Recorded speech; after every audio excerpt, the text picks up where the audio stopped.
Arknights is one of the most famous gacha games to have ever been released. From story to music to gameplay, there is hardly anything not good about the game.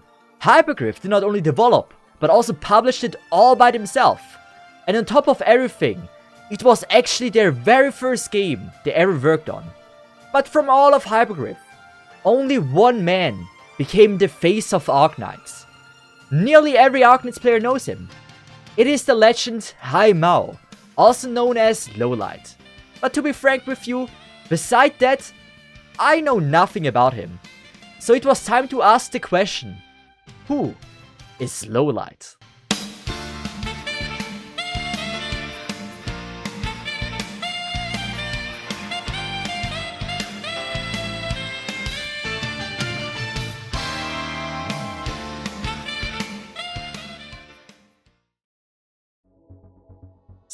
February 1991 in the Shenzhen province.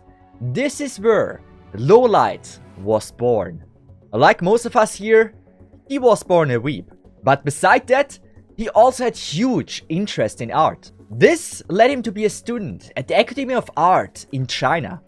He was still a young adult, but this is already where he made crucial decisions which gave him an edge over other entrepreneurs. You might have heard the advice that you have to make connections with skilled or rich people to be successful in life. And this is exactly what Lowlight is so amazing at. He made crucial connections with people from all over the Doshin community. Two of which were Nori Setsi and Huoxiang Yutu. Nori Setsi became later the artist of, for example, Silence, Saria, Magellan, Kafka and many more. And Huoxiang Yutu, who later became the artist of Exia, Lapland, Mayer, Mostima, Nien, Dusk and many more. They were not just hired to draw those characters, they later become part of Hypergryph itself. But Lowlight wasn't just making connections, he himself was honing his skills to be a better artist. He made a ton of different Doshin fan art and they're still up to display even today. His first few artworks were mainly based around Toho since he was a massive fan of it. But there are also a lot of other pictures that were just intriguing to look at. One of which is actually the first version of Cesith. This was back in 2015 in April. 2 years before Arknights was even in production. On those sites, he actually had various different usernames. One of them was obviously Lowlight, but there was also Kurilenko, and my absolute favorite one and most baddest sounding one, Umineko. Now I've talked about the bonds he made with artists, which certainly were very important.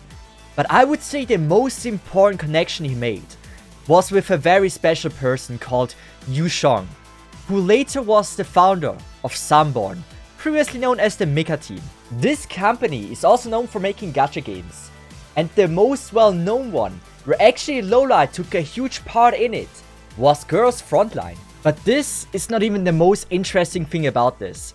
When I read this, it absolutely blew my mind.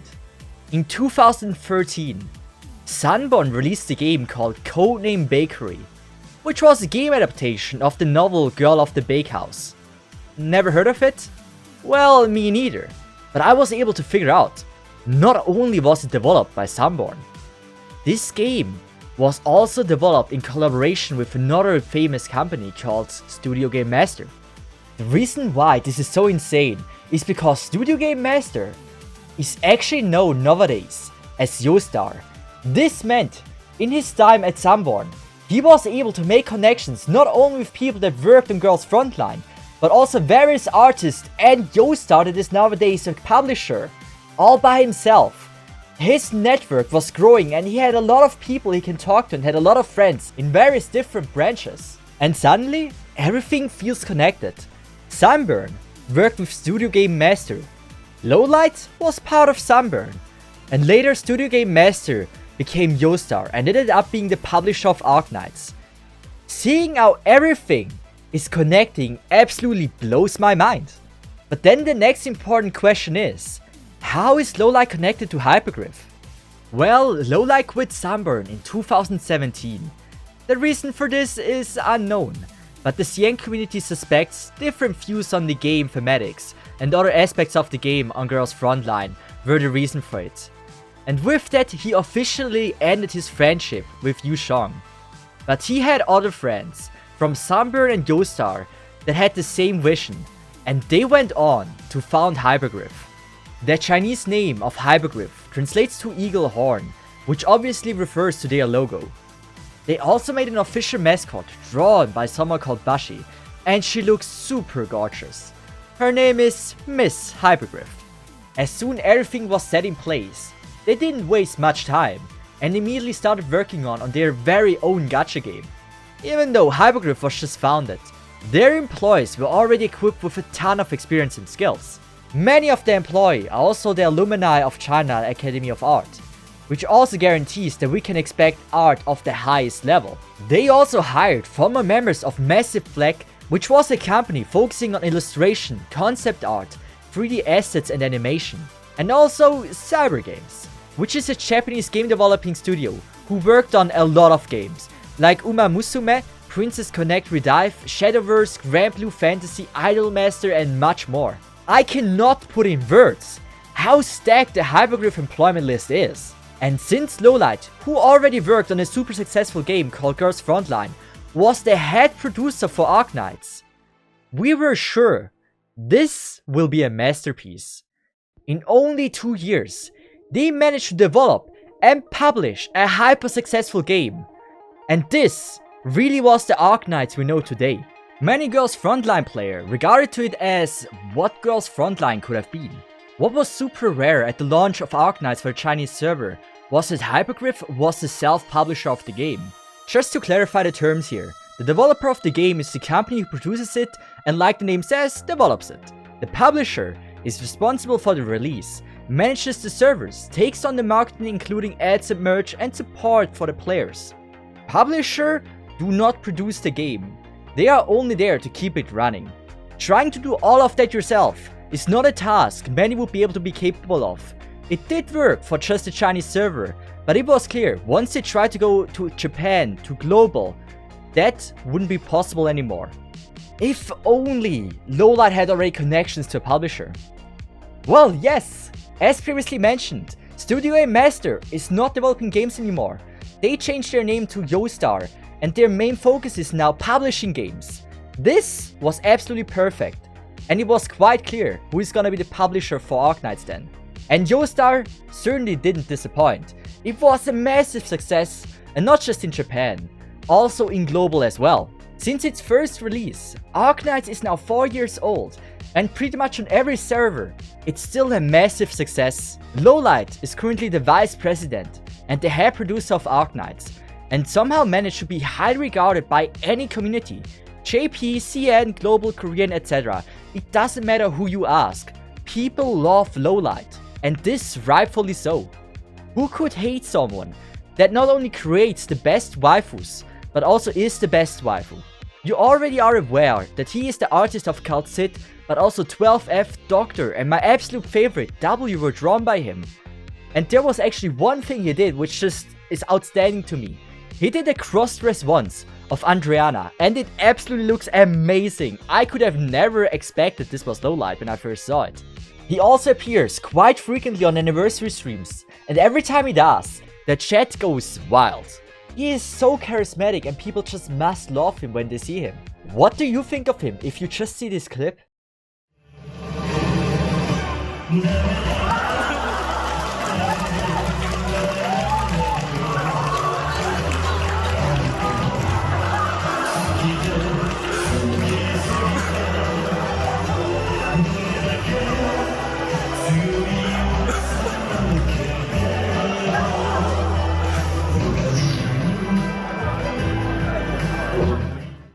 This just makes you wish that every hair producer is like this. It just makes you like him just so much more, without anyone noticing. Arknights without Lowlight just wouldn't be the same anymore. And with that, he became the face of Arknights. I've been part of many communities, but it's very rare that just one person becomes like a backbone for an entire game. And I am glad I was able to witness it for Arknights. But this is not where Hypergryph's story ends. Another thing that I just need to note down is that Hypergryph's original location was in the same avenue as MiHoYo, the creator of Genshin Impact, Honkai Star Rail and Honkai Impact.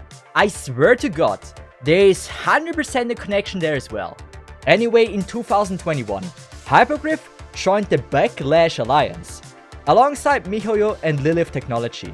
The Backlash Alliance is a rating system for their games to prevent toxic people and keyboard warriors to harass people and protect their employees. But at the moment, the government hasn't implemented the system yet. As for the developing part of Hypergryph, it was clear Arknights shouldn't be the last game they are producing. In 2021 as well, another game was announced. This was X**. At the moment, we don't know much about the game, besides what we have seen in the few trailers they provided to us.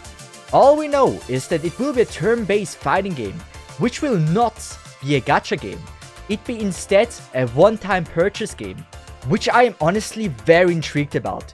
Usually gacha games regenerate a lot more money, and this lets me believe that Hypergryph isn't really doing this for the money, but rather because it's their passion. Everyone that played Arknights probably felt the same thing looking at the gacha rates and how generous the game is in general. Having one game in production by Hypergryph was for the community awesome news. But actually, later in 2022, they announced a second game they would be working on. This was Arknights Enfield. And since I've been part of the community for 3 years, witnessing how wild the community went was just amazing. But sadly, like it was with X**, we don't have much information about Arknights Enfield either. But one thing is clear, once Arknights Enfield drops, that game will obliterate all viewer numbers Arknights has managed to reach so far. But right now, all we can do is wait and see what kind of amazing things Hypergryph and Lowlight has planned for us in the future. But with that, I hope you liked the documentary, and if you did, I just set up a Patreon. There you can watch my old video that are actually in German, so hey, but like you get early access to all my documentary videos and hopefully the other videos as well. So if this is something for you and if you enjoyed the series and you want to support it, then maybe consider subscribing on Patreon. But with that said, I really hope you enjoyed it, and if you did, leave a like and subscribe. But with that said, I would say have a nice one and bye bye from the side, have a good one, and see ya.